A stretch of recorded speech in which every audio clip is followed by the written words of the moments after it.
예수님께서는 내 노력으로 아무 능력도 없이 그저 지루하고 불안한 삶을 사는 제자들, 예수님이 십자가에 죽으시고 부활했지만 제자들은 대문 잠그고 방문 잠그고 마음문 잠그고 두려움과 불안 속에 살아갔습니다. 그래서 예수님께서 그들에게 다시 말씀하십니다. 하늘로 승천하시면서 마지막으로 부탁하신 말씀은 사도행전 1장 4절, 사도와 함께 모이자 그들에게 분부하여 이르시되 예루살렘을 떠나지 말고 내게서 들은 바 아버지께서 약속하신 것, 이 성령이죠. 그것을 기다리라. 요한은 물로 세례를 베풀었으나 너희는 몇 날이 못되어 성령으로 세례를 받으리라. 제자들은 정말 예수님의 말씀대로 약속하신 성령을 기다렸습니다. 예수님은 이 제자들에게 성령이 임하면 무슨 일이 일어나는지도 말씀하였죠. 그게 오늘 우리의 본문입니다.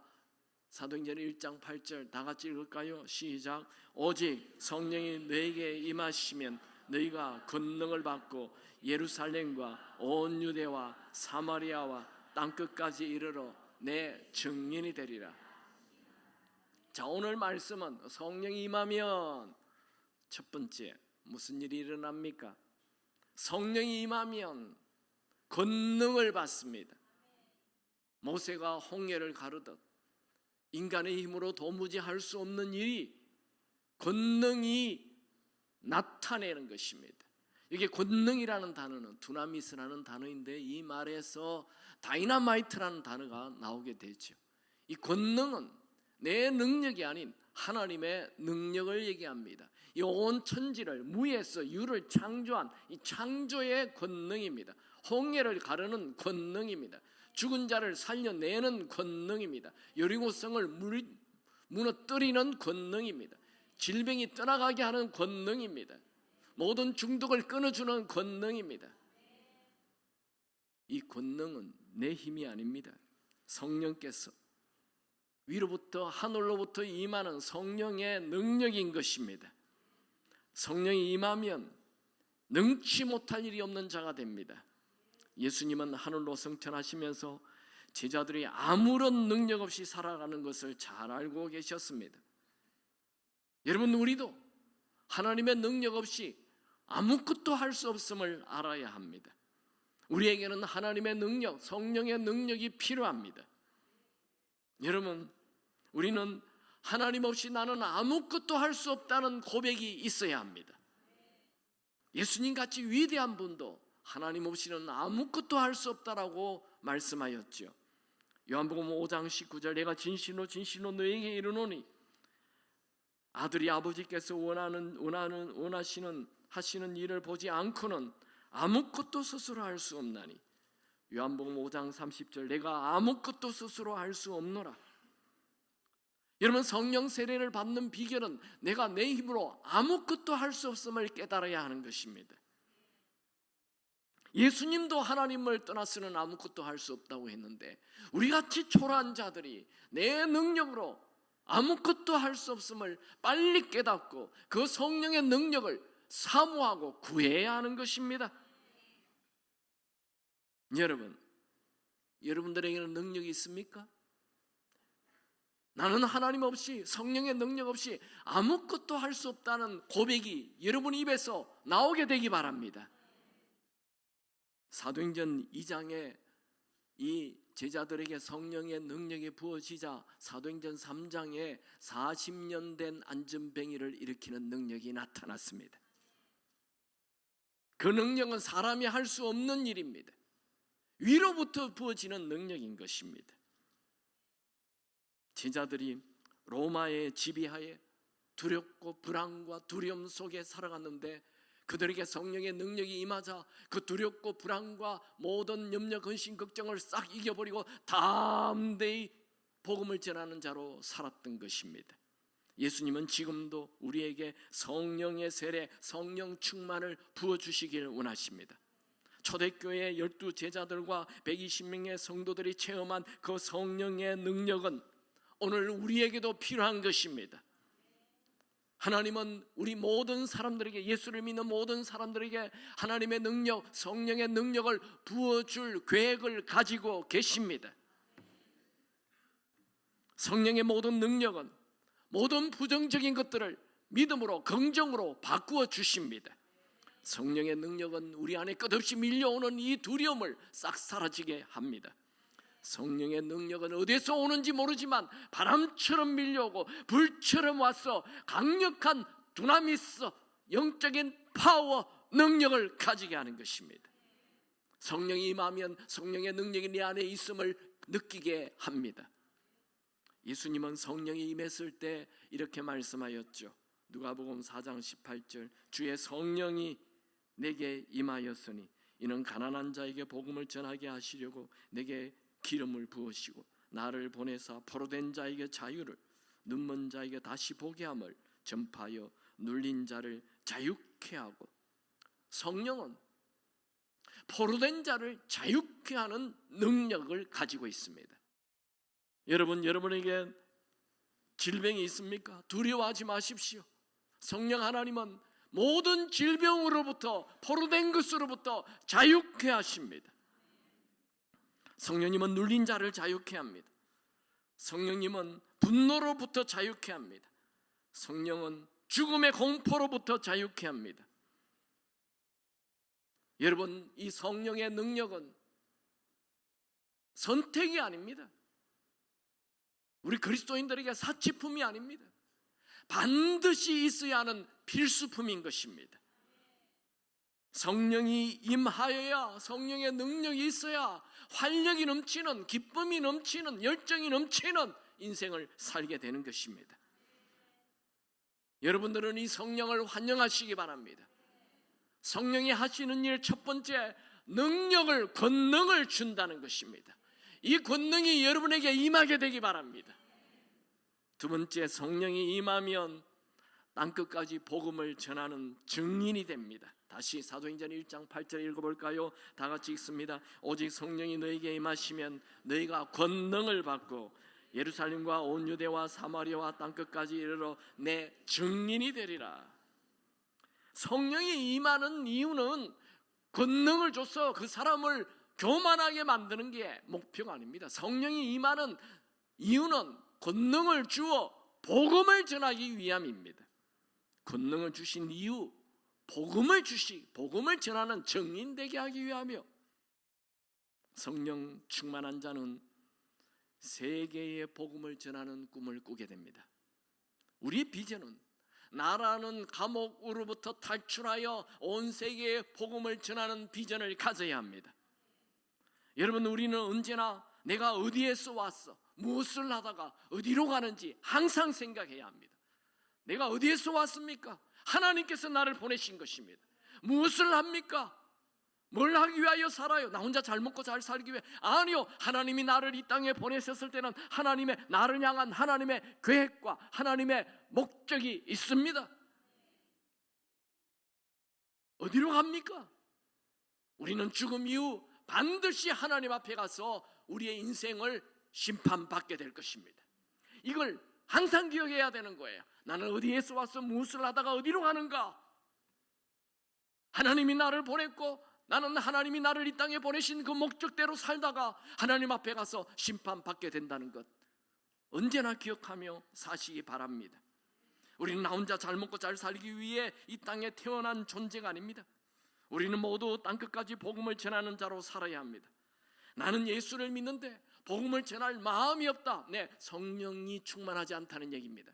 성령이 그 마음에 있기는 있는데 예수를 영접하면 우리 모두에게 성령님이 계세요. 성부, 성자, 성령 삼위일체 하나님이 예수를 영접하는 순간 우리 안에 계세요.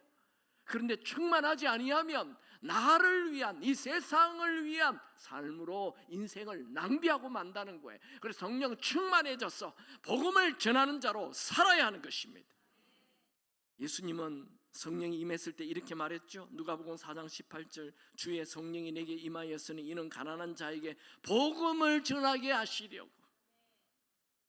여러분, 제자들은 모두 다 성령 충만하여 능력을, 권능을 가졌어요. 베드로는 40년 된 안전뱅이도 일으켰잖아요. 그러니까 이 12제자가 가만히 앉아서 누구든지 와라, 내 병 낫게 해주마 이러면서 앉아서 그냥 돈을 막 펑펑 받으면서 불치병 다 고치는데 어떤 사람들이, 얼마나 많은 사람이 몰려오겠습니까? 병을 탁탁 낫게 해주면서 돈만 벌다 앉아 있었던 사람 한 명도 없었습니다. 그들은 성령 받아서 곳곳에 복음을 전하다가 순교하여 삶을 마쳤던 것입니다. 어떤 사람들은 성령 받아서 자기를 높이고 있어요. 많은 교회들이 성령을 받았는데 자기를 높여서 교만해서 망한 자들이 너무나 많습니다. 여러분은 성령 충만하여 복음을 전하는 자 되시기 바랍니다. 여러분을 낮추시고 주의 이름을 높이시기 바랍니다. 바울은 그의 삶의 목표를 분명히 했습니다. 그가 성령 충만한 이후 그의 삶의 목표는 복음을 전하는 것이라고 말하고 있죠. 사도행전 20장 24절, 내가 달려갈 길과 주 예수께 받은 사명 곧 하나님의 은혜의 복음을 증언하는 일을 마치려 하면은 나의 생명을 조금 더 귀한 것으로 여기지 아니하노라. 나에게는 사명이 있어. 나는 복음을 전하기 위하여 내 생명은 조금 더 중요하지 않아. 이런 말을 했습니다. 이 사도행전 20장 24절 이 구절이 왜 나왔습니까? 바울이 이제 에베소 장로들을 만나 밀레도 항구에서 헤어질 때 기도하는 사람들이 바울의 목을 껴안고 울었죠. 바울 선생, 바울 선생, 제발 가지 마세요. 당신은 그곳에 가면 죽게 됩니다. 그럴 때 바울이 한 말입니다. 나의 달려갈 길과 주 예수께 받은 사명, 나에게는 사명이 있어. 내가 죽는다 해도 나는 갈 거야. 나는 복음 전하러 갈 거야. 그때 한 말입니다. 바울은 자기가 복음을 전할 수 있다면 죽는 것도 유익하다는 말도 하였죠. 빌립보서 1장 21절에 내게 사는 것은 그리스도니 죽는 것도 유익함이라. 여러분들은 뭐 때문에 죽는 것이 유익하다? 내게 사는 것은 돈이니 죽는 것도 유익하니라. 그렇습니까? 우리 처녀 총각들, 내게 사는 것은 결혼이니 죽는 것도 유익하니라. 그렇습니까?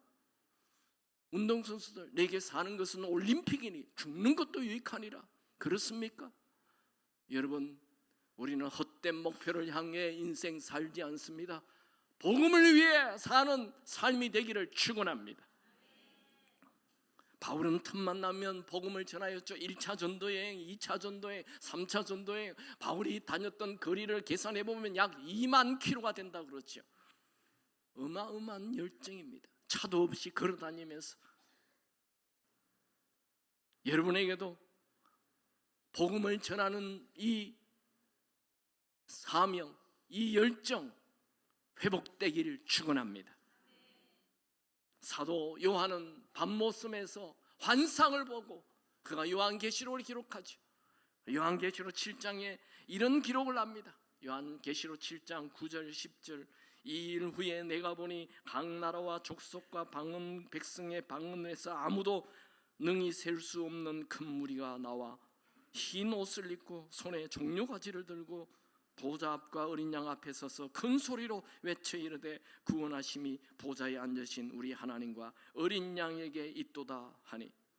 여러분, 이게 마지막 날에 일어날 일을 요한이 바라본 거죠. 요한이 바라보았는데 하나님과 예수님 앞에 아무라도 능히 셀 수 없는 큰 무리들이 예수님의 이름을 찬양하는 것을 본 것입니다. 그날은 반드시 오게 될 것입니다. 이 일에 여러분들이 쓰임받게 되기 바랍니다. 이 일에 여러분들이 참여하는 자 되기 바랍니다. 전 세계는 아직도 한 번도 복음을 듣지 못한 자들이 가득합니다. 그들에게는 복음을 전하는 사람들이 필요합니다. 여러분들이 복음을 전하는 자 되시기 바랍니다. 세 번째로, 성령이 임하면 무슨 일이 일어납니까? 기쁨이 넘치게 됩니다. 정말 이 사도행전은 놀라운 책이에요.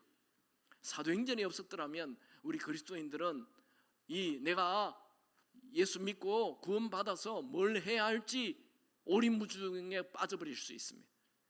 사도행전은 우리에게 정말 큰 삶의 목적, 비전을 줍니다. 여러분, 복음서 좋아하시죠? 사복음서. 복음서에 보면 예수님이 병든 자를 고치고 귀신을 쫓아내고 오병이로 5천 명을 먹이고 모든 우리의 문제를 해결해 주시는 그 예수님, 좋은 말씀을 해주시고 얼마나 좋아요. 복음서는 언제나 읽을 때마다 은혜가 돼요. 야, 복음서만 보면 우리에게 희망이 생겨요. 복음서 얼마나 좋아요. 예수님 우리에게 다 해주시니까. 또 예수님은 우리 죄를 위해 죽어주세요. 나만 알고 있는 이 죄 문제를 예수님이 해결해 주시는 거예요. 얼마나 좋아요. 그리고 부활하셔서 그분 살아계세요. 야, 복음서 좋아. 난 복음서가 너무 좋아. 여러분, 복음서는 예수님의 행하신 일이에요. 사도행전은 성령 받은 사도들이 행한 일입니다. 여러분, 예수님이 나에게 참 좋아. 예수님은 언제나 나에게 좋은 걸 주시오. 야, 예수님은 너무 좋은 분이야. 그거로 끝내지 마시고 복음서에 갇혀 있지 마시고 복음서에서 튀어나와 사도행전에 들어가는 자 되시기 바랍니다. 예수님에게 뭘 복받을 생각 그만하시고 이제 예수를 위해 죽는 자가 되시기 바랍니다. 여러분에게 능력이 나타나게 되기 바랍니다. 여러분이 복음을 전하기 바랍니다. 그게 사도행전이에요. 우리는 사도행전적 삶을 살아야 합니다. 사도행전 1장은 성령으로 세례를 받으라는 예수님의 명령으로 시작되어서 사도행전 2장에 오순절 다락방에 성령이 부어짐으로 성령이 임한 이후 그들이 한 행동들이 쭉 기록되는 것이 사도행전입니다. 이 사도행전에 나오는 능력받은 성령 받은 이들의 삶은 기쁨이 넘쳤어요. 지금 그들이 살고 있는 시대는 로마의 지배하에 로마의 핍박이 있었고 또 그 당시 유대 종교 지도자들의 핍박으로 예수를 죽였잖아요. 그러니까 이 예수를 믿는 자들도 다 죽이는 거예요. 그런 위험한 시대에 사는 그들이 성전에 모여서 예배드리는 걸 기뻐했다니까. 성전에 모이는 걸 너무너무 좋아했어요. 기쁨이 넘쳤어요. 사도행전 2장 46절에 보면 날마다 마음을 같이하여 성전에 모이기를 힘쓰고 집에서 떡을 떼며 기쁨과 순전한 마음으로 음식을 먹고 초대교회 교인들은 교회 오는 게 너무 좋았어요. 너무 신이 났어요. 기쁨이 넘쳤어요. 아멘 안 합니까? 여러분 교회 안 오고 싶습니까? 교회 오게 되기 바랍니다. 오고 싶기 바랍니다. 오는 게 기다려지기 바랍니다. 막 신이 나기 바랍니다. 그게 정상입니다. 예수 믿는 사람, 성령 받은 사람은 교회 오는 게 너무 좋은 거예요. 교회만 가면 그냥 신이 나고 막 아무것도 안 해도 좋아. 그냥 교회 오면 좋아요. 그냥 할렐루야. 여러분이 성령 충만해지면 예수님을 찬양하는 이 예배 드리는 이곳이 기다려지고 좋아지는 것입니다. 초대교인들은 그렇게 교회를 좋아했어요. 모이기를 힘썼어요. 그리고 기쁨이 넘쳤어요. 기쁨. 그들은 이 유대 종교 지도자들이 그들을 잡으려고 한다는 거 알잖아요. 위험하다는 거 알잖아요. 그런데도 그 예배 드리는 것, 그 모이기를 기뻐했어요. 그들 안에 성령이 계셨으므로 초대교인들은 모두 100% 성령 받았어요. 그러니까 성령 받으면 어떻게 됩니까? 그 배에서부터 기쁨이 샘솟는다는 거예요. 예수님의 말씀이죠. 요한복음 7장에 예수님이 이 성령이 부어질 것을 일찍 말씀하셨어요. 요한복음 7장 38절 39절 나를 믿는 자는 성경의 이름과 같이 그 배에서 생수의 강이 흘러나오리라 하시니 이는 그를 믿는 자들이 받을 성령을 가리켜 말씀하신 것이라. 그 배에서 이 아랫배를 얘기하는 거예요. 여러분 이 배 밑에서부터 기쁨이 솟아나게 되기 바랍니다. 이건 누가 외부에서 돈을 주거나 뭐 물건을 사주거나 선물을 줘서 기쁜 게 아니에요. 내 배 밑에서부터 성령께서 생수의 강이 솟아나게 하는 거예요. 이 기쁨이 있게 되기 바랍니다. 로마서에서는 예수 믿는 자는 기뻐한다고 말하고 있죠. 로마서 5장 2절 3절 또한 그로 말미암아 우리가 믿음으로 서 있는 이 은혜에 들어감을 얻었으니 하나님의 영광을 바라고 즐거워하느니라. 다만 이뿐 아니라 우리가 환난 중에도 즐거워하나니. 할렐루야. 베드로도 말합니다. 우리에게는 말할 수 없는 즐거움이 있다고. 베드로전서 1장 8절 예수는 너희가 보지 못하였으나 사랑하는도다 이제도 보지 못하니 믿고 말할 수 없는 영광스러운 즐거움으로 기뻐하니. 여러분, 여러분에게 말할 수 없는 즐거움이 있게 되기 바랍니다. 베드로와 요한은 복음을 전하다가 체포됐죠. 그 40년 된 안전병이 일으켰다고 체포되어서 감옥에 들어갑니다. 감옥에 들어갔는데 그들이 풀어줘요. 근데 또 예수를 전하는 거예요. 또 잡았어요. 또 감옥에 집어넣어요. 두 번째 감옥에 집어넣어요. 이번에는 그냥 풀어주지 않고 막 그냥 채찍으로 온몸을 때립니다. 그리고 풀어줘요. 그게 요한 사도행전 5장에 나오죠. 5장 40절 41절 그들이 옳게 여겨 사도들을 불러 채찍질하며 예수의 이름으로 말하는 것을 금하고 놓으니 사도들은 그 이름을 위하여 능력 받는 일에 합당한 자로 여기심을 기뻐하면서 공회를 떠나니라.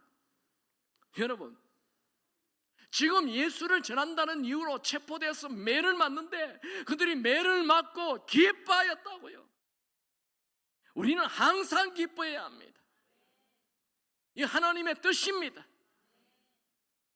작은 일에도 기뻐하시고 억울한 일 당해도 기뻐하시고 고난 중에도 기뻐하시고 어려운 일 만나도 기뻐하시고 시험이 와도 기뻐하시고 병에 걸려도 기뻐하시고 남편이 잔소리를 해도 기뻐하시고. 아무도 아멘 안 하군요. 바울과 신라는 감옥에 갇혀도 기뻐하고 찬송했어요. 그랬더니 감옥 문이 열렸죠. 초대교회 교인들의 특징은 기뻐한다는 거예요. 우리 예수 믿는 사람의 특징이 뭡니까? 기뻐하는 거예요. 나의 예수 믿는데 기쁨이 없다? 가짜예요. 제가 이렇게 다니면서 누구 예수 믿는다고 만나잖아요. 아, 이분이 우리 권사님이시고 장로님이시고 이렇게 인사하면 딱 보면 아, 권사님 이마에 예수 믿는다 써놨네요. 딱 알죠? 어떻게 합니까? 기뻐하면 예수 믿는다 쓰는 거예요. 심각하면 예수 안 믿는다 쓰는 거예요. 예수 믿는 사람은 그 배에서 생수의 강이 솟아납니다. 나는 요즘 기쁨이 없다. 나는 웃은 지 오래된다. 내가 언제 웃었지? 이런 분 반드시 성령 충만하시기 바랍니다. 반드시 성령 충만을 사모하시고 성령 충만케 되기 바랍니다. 자, 말씀 정리합시다. 오늘 말씀 제목은 성령이 임하면 어떤 일이 일어납니까? 첫 번째로 능력을 받습니다. 권능을 받습니다. 이 권능은 세상이 없는 권능입니다. 무한대의 지혜가 들어옵니다. 무한한 능력이 들어옵니다. 골리앗도 싸우는 용기를 가지게 됩니다. 홍해도 가르는 능력입니다. 모든 질병을 떠나가게 하는 능력입니다. 죽음도 이기는 능력입니다. 이런 권능이 여러분에게 임하게 되기 바랍니다. 두 번째, 성령이 임하면 땅끝까지 복음을 전하게 됩니다.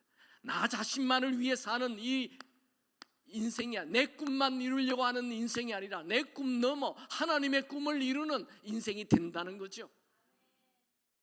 성령이 임해야 나를 넘어서고 내 가정을 넘어서게 됩니다. 이기심의 감옥에서 탈출하게 되는 거예요. 비로소 위대한 인생을 살기 시작하는 것입니다.